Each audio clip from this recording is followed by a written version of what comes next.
ಯುವತಿಯ ಅತ್ಯಾಚಾರದ ಕೇಸಿನಲ್ಲಿ ಪ್ರಾಸಿಕ್ಯೂಷನ್ ಅವರು ಸರಿಯಾದ ಸಾಕ್ಷ್ಯಾಧಾರಗಳನ್ನು ಒದಗಿಸದೇ ಇರೋ ಕಾರಣದಿಂದಾಗಿ ಅಪರಾಧಿಯನ್ನು ನಿರ್ದೋಷಿ ಎಂದು ಪರಿಗಣಿಸಿ ಬಿಡುಗಡೆಯನ್ನು ಮಾಡಲಾಗ್ತಾ ಇದೆ. ಯಾಕೆ ಇಲ್ಲಿ ನಿಂತ್ಕೊಂಡೆ? ನಾವು ಒಂದು ಹುಡುಗಿನ ರೇಪ್ ಮಾಡಿ ಇಂಥವಳನ್ನ ನೋಡ್ತಾ ಇದ್ರೇ ಒಂಥರ ಕಿಕ್ಕೇರ್ತಾ ಇದೆ. ಮನ್ಸು ತಡೀತಾ ಇಲ್ಲ. ಏನಾದ್ರೂ ಒಂದು ಮಾಡಬೇಕು.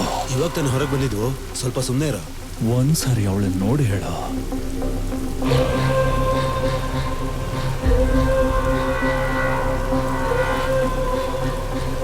ನೋಡ್ತಾ ಇದ್ರೆ ಆಗಲ್ಲ, ಬಾ ಫಾಲೋ ಆಗೋಣ.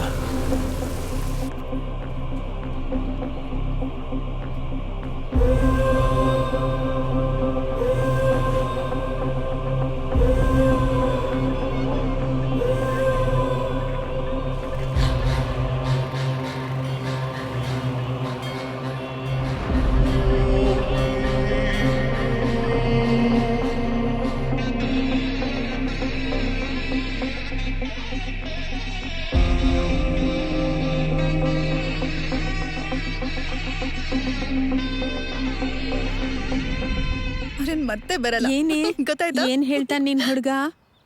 ಎಲ್ಲ ಓಕೆ, ಸ್ವಲ್ಪ ಟೈಮ್ ಬೇಕು ಅಂತಿದ್ದಾನೆ. ಟೈಮ್ ಬೇಕಾ? ಈ ಬ್ಯೂಟಿನ ನೋಡಿ ಇನ್ನೂ ವೇಟ್ ಮಾಡ್ತಾ ಇದ್ದಾನ. ಅಯ್ಯೋ ದೇವ್ರೆ, ನಿನ್ನ ನನ್ನ ಕೈಯಲ್ಲಿ ವೇಟ್ ಮಾಡಕ್ಕಾಗ್ತಿಲ್ಲ.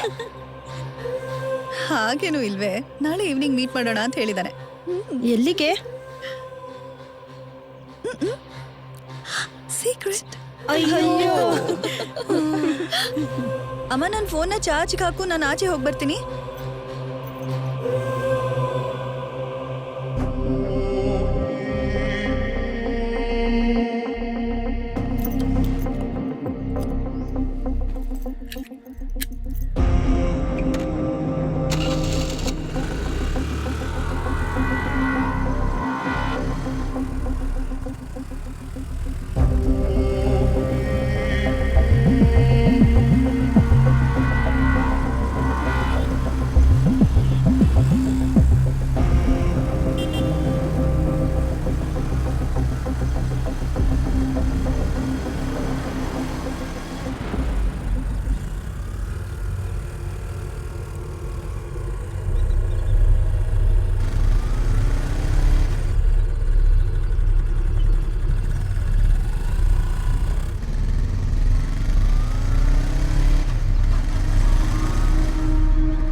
ಯಾರಿಗೋ ಕಾಣಿಸ್ದಾಗೆ ಇಟ್ಬಿಟ್ಟು ಬರೋ.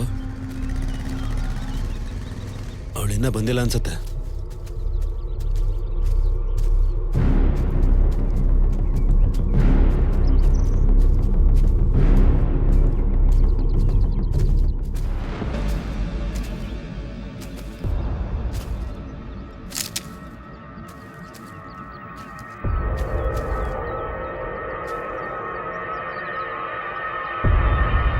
ಒಪ್ಕೊಂಡ್ರೆ 5 ನಿಮಿಷ, ಇಲ್ಲ ಅಂದ್ರೆ ಅರ್ಧ ಗಂಟೆ.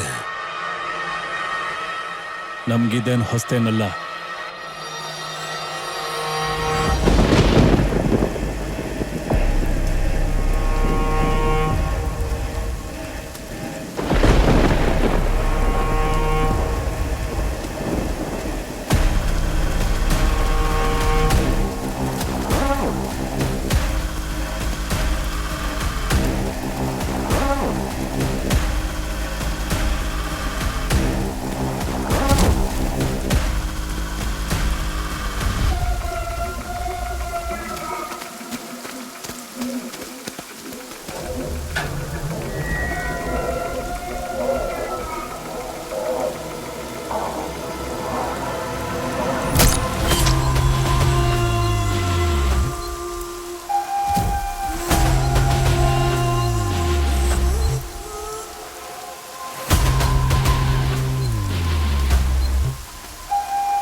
ಶ್ರಾವಣಿ,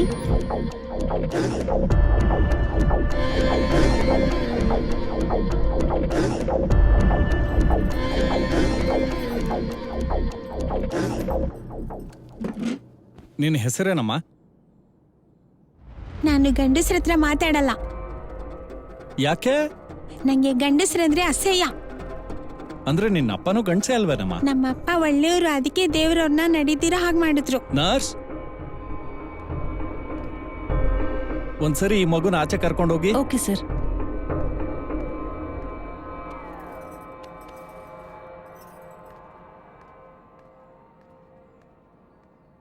ನನ್ನ ತಂಗಿಗೆ ಮದ್ವೆ ಮಾಡಿಸಿದ್ವಿ.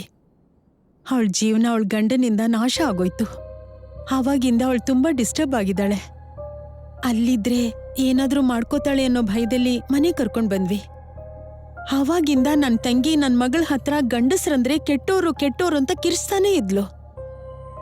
ಅದಾಗಿ ಸ್ವಲ್ಪ ದಿನದಲ್ಲೇ ನನ್ನ ತಂಗಿ ತೀರ್ಕೊಂಡ್ಲು. ನನ್ನ ಗಂಡನ ಕಾಲು ಹೋಗೋದಿಕ್ಕೂ ಕಾರಣ ನನ್ನ ತಂಗಿ ಗಂಡನೇ. ಈ ಎಲ್ಲ ವಿಷಯಗಳು ನನ್ನ ಮಗಳ ಮುಂದೆನೇ ನಡೆದಿರೋದು. ಮಕ್ಕಳು ಚಿಕ್ಕ ವಯಸ್ಸಿಂದ ಗಂಡಸನ್ನ ನೋಡಿದ್ರೆ ಹಾಗಾಗತ್ತೆ ಅಂತ, ಹಾಗಾಗ್ಬೋದು ಅಂತ ಬ್ರೈನಲ್ಲಿ ಫಿಕ್ಸ್ ಮಾಡ್ಕೋತಾರೆ. ಯಾಕೆ ಅಂದ್ರೆ ಅವ್ರ ಬ್ರೈನು ತುಂಬಾ ಸೂಕ್ಷ್ಮವಾಗಿರುತ್ತೆ. ಚಿಕ್ಕ ವಯಸ್ಸಲ್ಲಿ ಏನ್ ತೋರಿಸ್ಬೇಕು, ಏನ್ ತೋರಿಸ್ಬಾರ್ದು, ಯಾವ್ದ್ರಿಂದ ದೂರ ಇಡಬೇಕು, ಅದು ನಿಮ್ಗೆ ಹೆಚ್ಚು ಗೊತ್ತಿರ್ಬೇಕಾಗತ್ತೆ. ಮನೇಲಿರೋ ಪರಿಸ್ಥಿತಿ, ಸುತ್ತಮುತ್ತ ಇರೋ ಪ್ರಾಬ್ಲಮ್ಸು ಮಕ್ಕಳಿಗೆ ಗೊತ್ತಾಗ್ಬಾರ್ದು. ನಾವು ಮಾತಾಡುವಂತ ಮಾತು ನಮ್ ಸುತ್ತಮುತ್ತ ಇರೋ ಪರಿಸ್ಥಿತಿಗಳು ಮಕ್ಕಳ ಬೆಳವಣಿಗೆ ಹೇಗೆ ಅಂತ ನಿರ್ಧಾರ ಮಾಡುತ್ತೆ. ನಿನ್ಗಿಂತ ಮುಂಚೆ 2 ಮಕ್ಕಳು ಬಂದಿದ್ರು. ಅದರಲ್ಲಿ ಒಬ್ಬ ಹುಡುಗಂಗೆ ರಕ್ತ ಅಂದ್ರೆ ತುಂಬಾ ಇಷ್ಟ. ಆ ತರ ಒಬ್ಬೊಬ್ಬರಿಗೆ ಒಂದೊಂದು ಸೈಕಾಲಜಿಕಲ್ ಪ್ರಾಬ್ಲಮ್ ಇದ್ದೇ ಇರುತ್ತೆ. ನಾಳೆ ದಿನ ಆ ಹುಡುಗಿ ಪರಿಸ್ಥಿತಿ ನೋಡಿದ್ರೆ ಊಹೆ ಮಾಡ್ಕೊಳಕ್ಕೂ ಆಗಲ್ಲ. ಗೊತ್ತಾಯ್ತೇನಮ್ಮ?